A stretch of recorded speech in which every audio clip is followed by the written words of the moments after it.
What does freedom mean to you? What is it worth?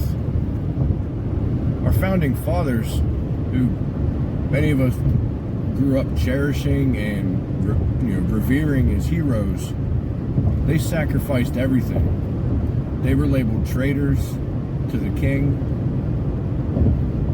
Their lives destroyed, homes burned, their loved ones killed. Many of them were imprisoned. Just look at the history of those that signed the Declaration of Independence. We as Americans need to open our eyes a little bit and wake up and realize that if this country goes to crap, we can't just go hide on some desert island, live in a cave, and pick daisies all day. We need to stand up and speak for freedom. We need to be willing to get a little uncomfortable, get out of our comfort zone, and stand up for what we love, otherwise it's going to get taken away. You know, in school, somebody's bullied. The bully takes their lunch money.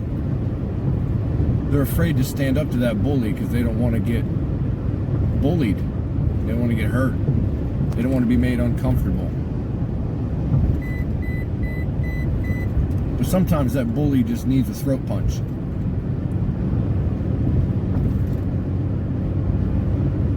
Now, I'm speaking figuratively because I don't condone any type of violence.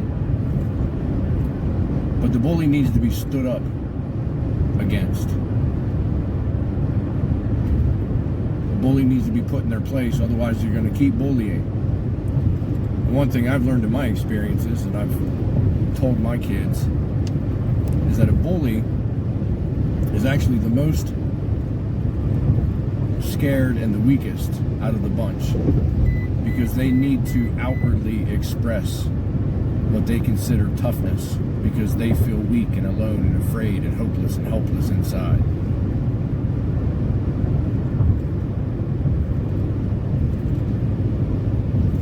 So, my fellow Americans, we need to stand up to this bully. Non-violent, and just tell them straight to their face, you're not going to bully us. We will not comply. We do not consent. You ain't taking my lunch money, sucker. And whether that bully's name is Brandon, or Mao Zedong, or Stalin, or, I mean, you name it. They never quit on their own. It's not until the people finally said, we've had enough. So when is our time, America? When is it that you've had enough?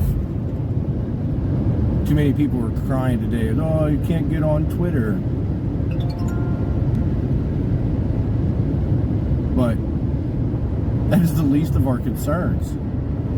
They're attacking our economy, our food, our kids. They're sexualizing our children and then trying to make us feel bad because we don't condone it.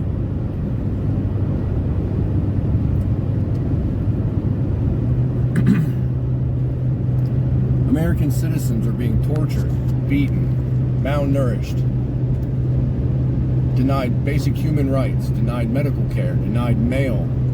They're not even allowed basic hygiene. And they're being forced to be illegally incarcerated in extremely unsanitary conditions.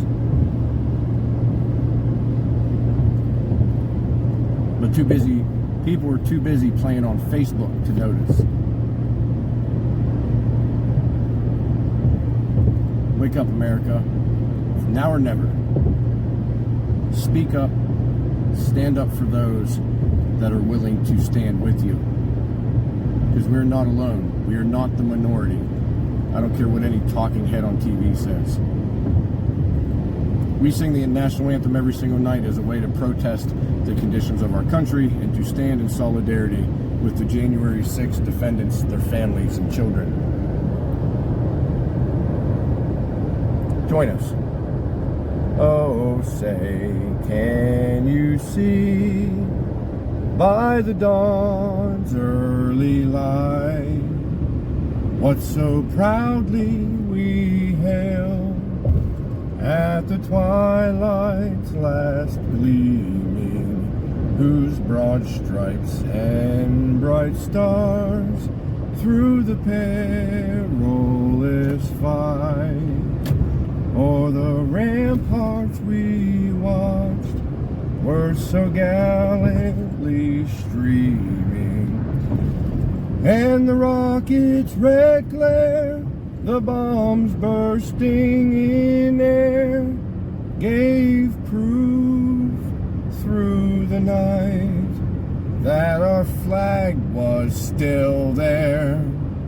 Oh, say does that star-spangled banner yet wave